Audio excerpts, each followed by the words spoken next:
ഞാനൊരു ചെറിയ കുട്ടിയായിരിക്കുമ്പോൾ എനിക്കെൻ്റെ അച്ഛൻ പറഞ്ഞു തന്ന ഒരു കഥ പറയാം, കൊച്ചു കുഞ്ഞുങ്ങൾക്ക് ചൊല്ലിക്കൊടുക്കാനായിട്ട്.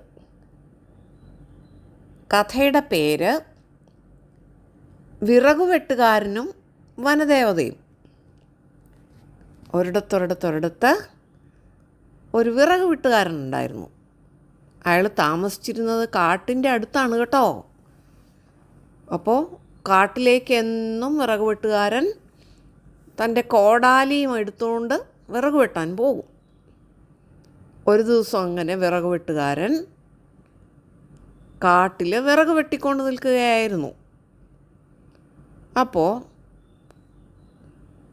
വിറക് വെട്ടുകാരൻ്റെ കയ്യിൽ നിന്ന് കോടാലി അറിയാതെ തെറിച്ച് അടുത്തുള്ള ഒരു കുളത്തിലേക്ക് വീണു. പാവം വിറക് വെട്ടുകാരന് വലിയ സങ്കടമായി.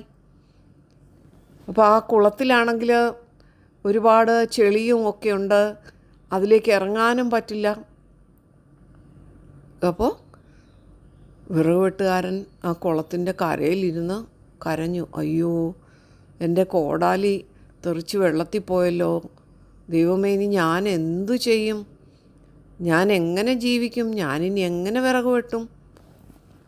അങ്ങനെ ഇരുന്ന് കുറേ നേരം കരഞ്ഞപ്പോൾ ആ കുളത്തിൽ നിന്ന് ഒരു വനദേവത വിറക് വെട്ടുകാരൻ്റെ മുമ്പിൽ പ്രത്യക്ഷപ്പെട്ടു. ആ സുന്ദരിയായ ഒരു വനദേവത നല്ല പ്രകാശവും ചൊരിഞ്ഞിങ്ങനെ വിറക് വെട്ടുകാരൻ്റെ മുമ്പിൽ പ്രത്യക്ഷപ്പെട്ടു. എന്നിട്ട് വിറക് വെട്ടുകാരനോട് വനദേവത ചോദിച്ചു, എന്തിനാണ് നീ ഇവിടെ ഇരുന്ന് കരയുന്നത്? അപ്പോൾ വിറക് വെട്ടുകാരൻ പറഞ്ഞു, എൻ്റെ കോടാലി തെറിച്ച് വെള്ളത്തിൽ പോയി ഈ കുളത്തിലേക്ക്, ഇനി ഞാൻ എങ്ങനെ വിറക് വെട്ടും? അതുകൊണ്ടാണ് ഞാൻ കരഞ്ഞത്. വനദേവത കുളത്തിലേക്ക് മുങ്ങിച്ചെന്ന് ഒരു സ്വർണ്ണ കോടാലിയുമായിട്ട് പൊങ്ങി വന്നു കുളത്തിൽ നിന്ന്. എന്നിട്ട് വിറക് വെട്ടുകാരനോട് ചോദിച്ചു, ഇതാണോ നിൻ്റെ കോടാലി? അപ്പോൾ വിറക് വെട്ടുകാരൻ പറഞ്ഞു, അല്ല ദേവി, ഇതല്ല എൻ്റെ കോടാലി. അപ്പോൾ വനദേവത ആ സ്വർണ്ണ കോടാലി വെള്ളത്തിലേക്ക് എറിഞ്ഞിട്ട് വീണ്ടും മുങ്ങി.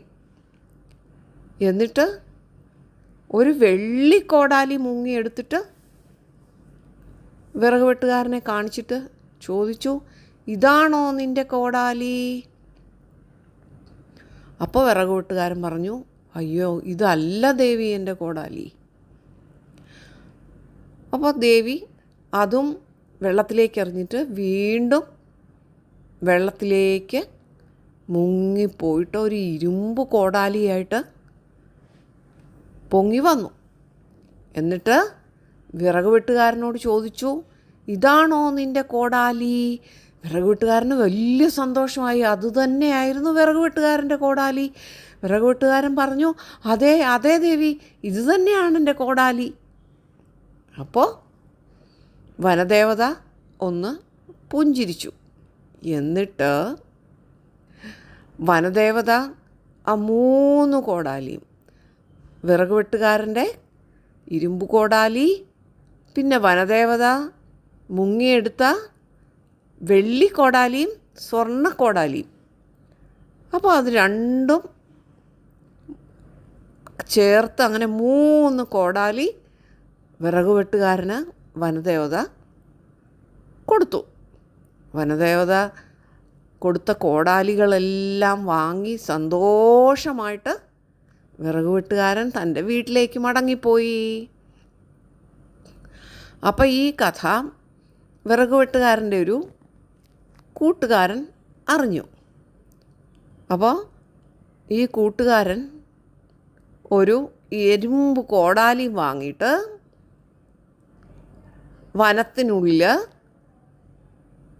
ആ കുളത്തിൻ്റെ അടുത്ത്, വിറക് വെട്ടുകാരൻ അന്ന് പോയ ആ കുളത്തിൻ്റെ അടുത്ത് പോയി നിന്ന് വിറക് വെട്ടി. അപ്പം വിറക് വെട്ടി കൊണ്ടിരുന്നിട്ടൊന്നും കോടാലിയൊന്നും തെറിച്ചു പോയില്ല. അപ്പം അയാൾ എന്ത് ചെയ്തു? ആ കോടാലി തന്നെത്താനെ എടുത്ത് കുളത്തിലേക്ക് വലിച്ചെറിഞ്ഞു. എന്നിട്ട് അവിടെ ഇരുന്ന് കരഞ്ഞു. അയ്യോ, എൻ്റെ കോടാലി വെള്ളത്തിൽ പോയേ എന്ന് പറഞ്ഞ് ഉറക്കെ ഇരുന്ന് കരഞ്ഞു. അപ്പോൾ വനദേവത പ്രത്യക്ഷപ്പെട്ടു. എന്നിട്ട് അയാളോട് ചോദിച്ചു, എന്തിനാണ് കരയുന്നത്? അപ്പോൾ അയാൾ പറഞ്ഞു, എൻ്റെ കോടാലി വെള്ളത്തിൽ പോയി ദേവി, അതുകൊണ്ടാണ് ഞാൻ കരയുന്നത്. എനിക്ക് ഇനി എങ്ങനെ വിറക് വെട്ടാൻ പറ്റും?